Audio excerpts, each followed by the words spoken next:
Likutei Sichos Chelik Tazayin, volume 16, the third Sicha for Purim. This Sicha focuses on the very last verse of the Megillah Esther, in which it describes how Mordechai HaTzadik became the viceroy to King Achashverosh, and he was admired and accepted, meaning his role was accepted by most of his brethren, meaning most of the Sanhedrin. And also the lesson that we can derive from this. Just as an introduction, just to familiarize ourselves, to make it easier to flow through the Sicha, there are two Talmuds. There's the Talmud Bavli and Talmud Yerushalmi. The difference between the Talmud Bavli and Talmud Yerushalmi is the Yerushalmi is more concise and more direct. Or to put it in perspective, in the Talmud Bavli, the style of learning is that there are a lot of questions and answers and refutations and all kinds of proofs. And in other words, it's a whole endeavor. It's a whole engagement until one reaches a conclusion with great clarity. In fact, the sages tell us that the verse in Megillah Eicha, which we read on Tisha B'Av, which says, "B'machashakim hoishivani," that Hashem made me dwell in darkness, is actually a subliminal reference to the Babylonian Talmud, to Talmud Bavli. Why? Because it's like somebody looking for clarity in the darkness. You have to kind of feel your way around. You have to eliminate all kinds of objects and say, no, this is not what I'm looking for, until you can finally find what you're looking for, whether it's a window or a door or so on. Whereas if somebody turns on the light, you see everything right away. There's clarity. You go straight for the target. And that is Talmud Yerushalmi.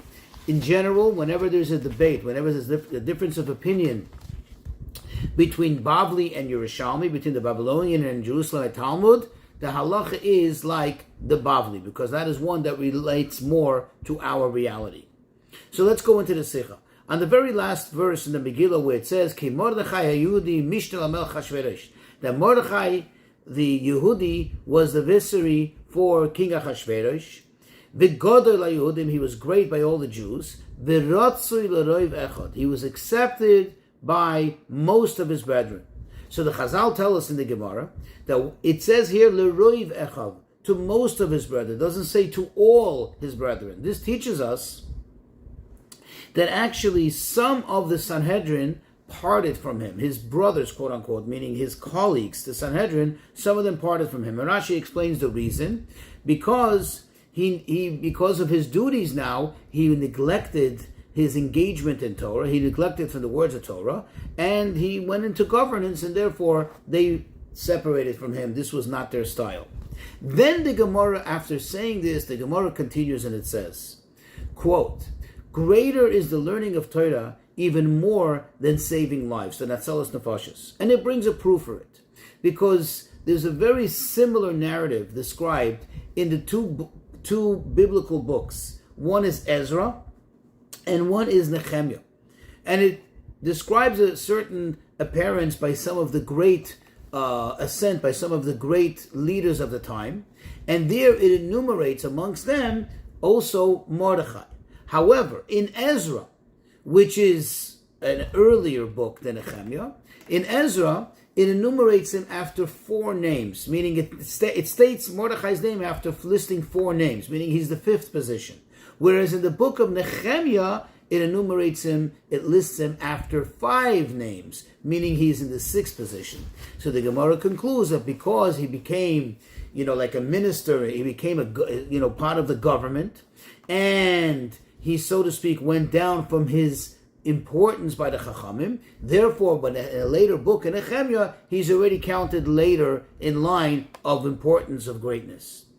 So the Rebbe asked the following several questions. Number one, why would the Gemara have to learn this second thought, this second idea, from the difference between Ezra and Nehemiah, the difference between these two books and in the order that Mordechai was enumerated? It would seem that this could be learned out of the same verse that we began the whole discussion with, which is the final verse of the book of Esther, which says that he was favored, or he was accepted by most of his brothers, not all of his brothers. So then you can already get an idea that it is not the optimal thing. Another question. If learning Torah is greater than even saving lives, then the question is, why would they only, so to speak, move his name on the list? In other words, why would they only demote him one position? It would seem that they had to totally eliminate him from the Sanhedrin. I mean, the whole idea of the Sanhedrin is to study Torah, and here you're saying that he's doing something which is less than studying Torah. So if anything, why wasn't he just totally removed? It seems like he's in the ranks of the Sanhedrin, he's in the ranks of the important people, it's just that they pushed him down one rank. What is the idea behind it? And the question would be, the Rebbe says, it's one of the two. The third question would be, it seems for obvious from the verses, from the verse in the final verse in the Megillah, and from the whole story, that Mordechai served in this task, in this position, for a lengthy period of time. So the question is one of the two.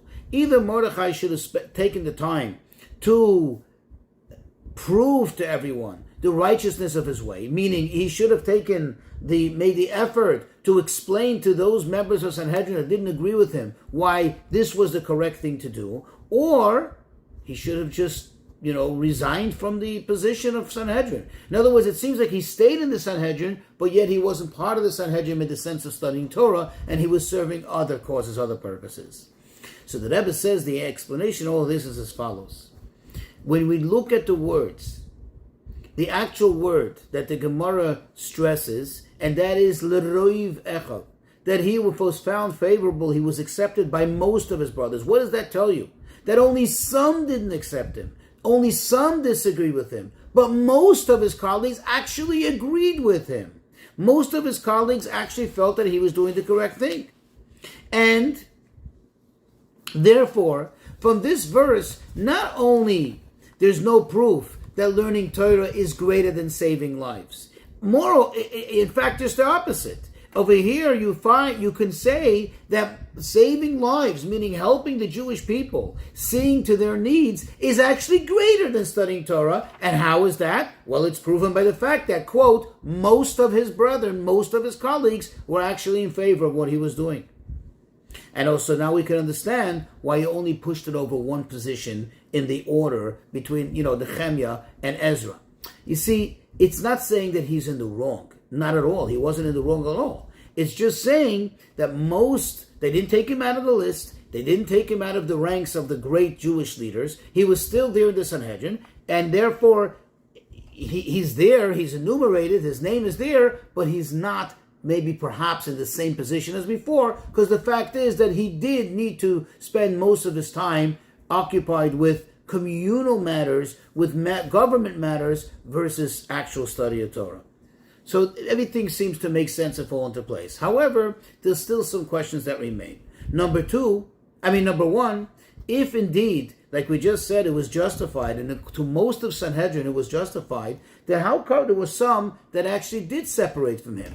Why would they separate from him? In other words, if the majority consensus, the majority opinion was that he's in the right, then that should have prevailed, and then everybody should have been, so to speak, bound by this and accepted Mordechai for what he was doing, because everybody's in agreement, the majority rules. Number two, if you look closely to these two passages in the Gemara, it would seem that they're actually contradicting each other. Here we say that most of his brethren were in agreement, that they actually supported what he did. And the next piece over in the Gemara seems to imply that no, it is less than, studying Torah is actually greater. So which is the correct one? Which is it? The answer is, says the Rebbe, the explanation of this is as follows. It doesn't say that they argued on him. It doesn't say that they were opposed to him. That's not what it says. It just says, Pirshu mimenu. They separate from him. In other words, they understood that perhaps his way is maybe the prevailing correct way. In other words, when there is no choice, yes, this is the prevailing way. You have to take this route. And indeed, they had no issue with Mordechai doing what he was doing. However, they themselves had maybe perhaps a slightly different philosophy. They had a different shita, and therefore they separated from him. In other words, they were not prepared, or they couldn't go along with Mordechai's way, so they stayed in their own path, so to speak. They separated from him. The explanation for all of this, to better understand this, says the Rebbe, he introduces a very interesting story that happened with the Frierdiker Rebbe, the previous Rebbe, and the Rogatchover. After the Frierdiker Rebbe was expelled and left Russia, he settled in Riga, Latvia. But of course, what was on top of his mind was a concern for his brethren, for all the Jews back in Russia. So he invited and convened a meeting with the greatest Jewish leaders of the time, various rabbis, various scholars, various activists, and the purpose of the meeting was to establish like a board, a vad, that will get together from time to time to discuss tactics and discuss all kinds of plans and means of helping the Jews back in Russia and making sure that Judaism does not die in Russia. One of the notable dignitaries that were invited to this meeting was the Rogatchover Goyen, Rabbi Yosef Rosen. After hearing what it's about, he said that he has to recuse himself. He will not be able to participate. He refuses. Why? And he said that the reason why he cannot participate is actually hinges on a machloikis, a debate between the Bavli and the Yerushalmi, between the Babylonian and the Jerusalemite Talmud. What is it? So the Rebbe explains what it is. In the Gemara Brachos, it says over there, describes how the Chasidim Harishonim, meaning the early pious ones, how they would spend their day, most of their day, engaged in davening. And it says that Hayushoyim Shoachas, they would actually sit there in meditation and thought 1 hour, 1 full hour, in preparation of davening. Then they would daven for an hour, and then they would take another hour to so to speak, absorb the impact, the influence of that davening. In other words, every tefillah took them 3 hours, so this is a total of 9 hours. So the Gemara asks, if so, how was their Torah preserved? And how was their work accomplished? In other words, you still need to live and you still need to learn Torah. So if they daven 9 hours a day, there's only that many hours in the day. When do they have a chance to study Torah? When do they have a chance to take care of their needs? So the Gemara answers that because they were so pious, Torah mishtameres, their Torah was preserved and their work was blessed. That in a short period of time, in a very little time, Hashem made it that whatever little they did was enough for them to earn a living and support themselves for the entire day. So this is how it appears in Gemara in Talmud Bavli. In Talmud Yerushalmi, however, the same story appears with one slight change, which is actually not a slight change, but as we'll see, it's a very important and fundamental change. The Gemara asks the same question: how did they, how did they preserve the Torah? How did they keep up with their Torah learning? And the Gemara answers that because they were pious, there was a blessing that was given into the Torah. Now, what is the difference between these two? When you say that it's merely preserved, means that, like Rashi says, that they didn't forget their learning, but not that they had any increase in the learning. In other words, it's just that their learning that they had did not diminish as a result of their full engagement in davening to the extent that it was for 9 hours a day. But when you say mizbareches, that their Torah was actually blessed, that there was a blessing put into the Torah, this means that there was extreme success in understanding and comprehending the Gemara in such a manner that immediately they were able to really to understand it on a very deep level, that which they were learning in a very, very short period of time relatively, and thus there was no loss for them, so to speak, in their learning, because they had an extra blessing in understanding everything much quicker. In other words, that because they were so righteous, according to the way the Yerushalmi presents it, there was actually an increase in their learning. There was actually an achievement in their learning, not just a preservation of what they already had, but actually an increase in their learning. And this is what the Rogatchover was saying. If I'm going to participate in this board, and I'm going to take from my time of learning and dedicate it towards, these discussions and thinking and planning for the Jews in Russia, then my learning will be diminished. Why? Because the halacha is like the Bavli. The halacha is like the Bavli. If the halacha was like the Yerushalmi, then I would have no concern. In a short period of time, I'd be able to accomplish what I normally accomplish in a whole day.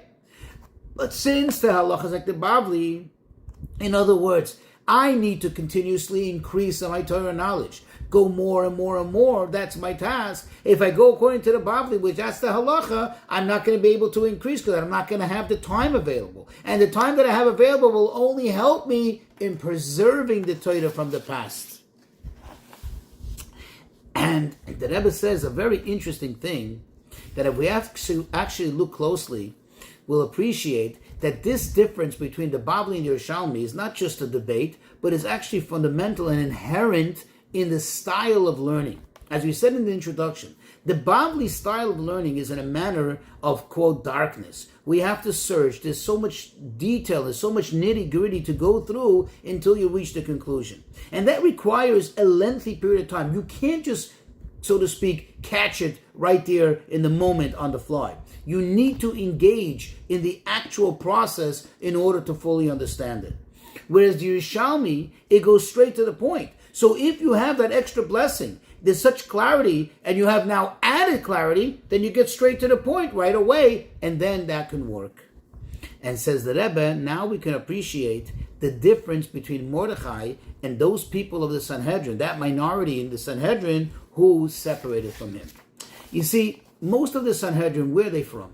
Originally, they all originated from Eretz Yisrael.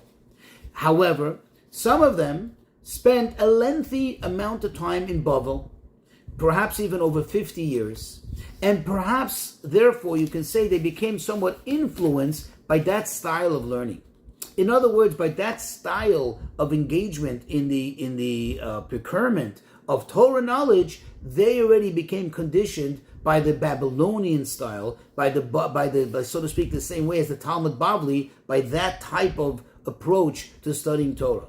And therefore, Mordechai, his approach was, that if I engage in communal affairs, which he did, my Torah will not be lost because I'm going to have a bracha in my Torah. Along these lines of like what the Yerushalmi says, that it's going to be enhanced. And therefore, the little time that I will have to dedicate to Torah will be so effective that I will learn, which I normally, in that short period of time, I would accomplish and learn that which I would have normally had to take, hours and hours and hours to do, which now I don't have available. Whereas the small group in the Sanhedrin, those who opposed him, those who separated from him, they were under the Babylonian influence, and they couldn't agree with this because they couldn't see it that way. To them, in their experience, you need that much time to study Torah. So if you don't study Torah, then what happens? You're not going to be advancing in Torah. And therefore, they had to separate from that. That was not a style, that was not an approach that they could appreciate. Now, even though Mordechai had all the justification, and it was correct in his approach, but still, he did go down in stature. Remember, we asked, why did he go down in stature? Because at the end of the day, the bottom line, there is a deficiency. There is something deficient in the fact that he was not able to totally dedicate himself in Torah. In the same lines of those who are Torasim and Nasim, like the Gemara describes, that there were those of the Chachamim, of the Sanhedrin, who their entire, so to speak, career, everything they did only exclusively was Torah. Yes, not being there is a step down. It's just a reality. But for Mordechai, even though it was a step down, because now he was not fully engaged in Torah, it wasn't his only, so to speak, occupation, but still he felt that it was more important for him to dedicate himself, to give himself over, to sacrifice himself for helping others, for saving lives, than it is for, him being totally immersed in Torah. But the question is, okay, it's justified to leave Torah and to dedicate yourself. But how did he still remain part of the Sanhedrin? Or perhaps ask this question in a slightly reverse manner. How is it that the people in the Sanhedrin, it's demanded of them to leave their Torah and to give themselves over to help others? So the Rebbe answers that there is a medrash. The Tana of Elio says, in regards to the Churban, that really the Sanhedrin is somewhat at the fault. Why? Because they should have gone, it says, I'm just quoting the words, Tana of Elio, and tie themselves up with ropes on their hips, meaning to travel to far distances, ropes of chains, meaning that one will wear out, and go out there to all the dispersed people, to all the Jews, even the most remote places, and teach them Torah and strengthen their ways in Yiddishkeit, and the Churban would have never come about. So the thing is, says that Rebbe, think about it this way. The idea that a Sanhedrin is effective, meaning when is the Sanhedrin in effect? Not because only that they're all together convened, but it's also the geography, where the Sanhedrin is. The Sanhedrin only is effective when it sits there in the Lishkas HaGazos, in the chamber of the Sanhedrin, in the Beis HaMikdash. And here the Torah of Eliyahu says they should have left there, in other words, lost their power of Sanhedrin, lost their stature of Sanhedrin, and gone out there to teach the people. So it tells us that yes, it is the man that is required, it is expected of the Sanhedrin to even sacrifice and diminish their own stature, their own standing, in order to do for the Jews, in order to do for others.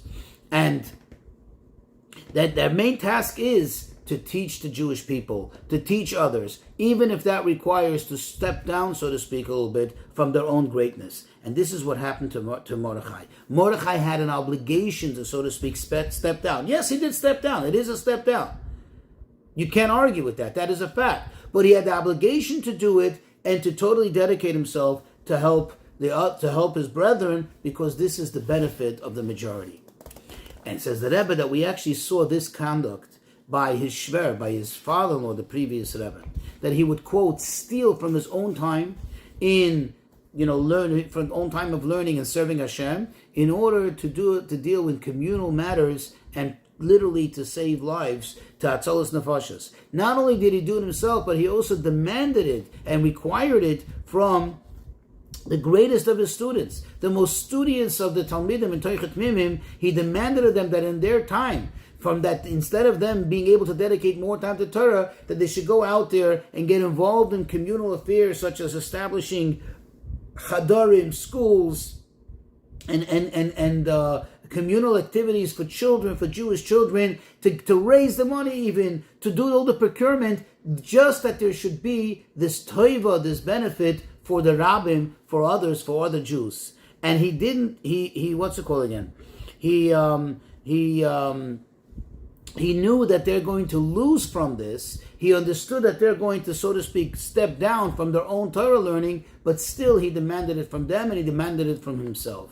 Now, the question is then the rugged shavar. So was the rugged shavar right or wrong? Says the Rebbe, in every generation there are yechidei segula. There are the select few. For him, this was the right thing to do. In other words, for the rugged shavar, he could not tear himself away from the Torah. But for everybody else, we have to take a cue. We have to emulate and follow the lead of Mordechai, like the Baal Shem Tov says on the Gemara that says HaKoires HaMegillah L'Mafreya Lo Yotza, that if somebody reads the Megillah backwards, he doesn't fulfill his obligation. Literally, it means if you read it out of order, if you read chapter 9 before chapter 8, then you haven't fulfilled your obligation. The Baal Shem Tov says that the meaning of this is, if somebody reads the Megillah backwards, as something happened in the back, as a nice story that happened once upon a time ago, and does not apply it to right here, right now, he hasn't fulfilled his obligation. He just read a nice story. And therefore, says the Rebbe, each and every one of us, it's demanded of him to be like Mordechai.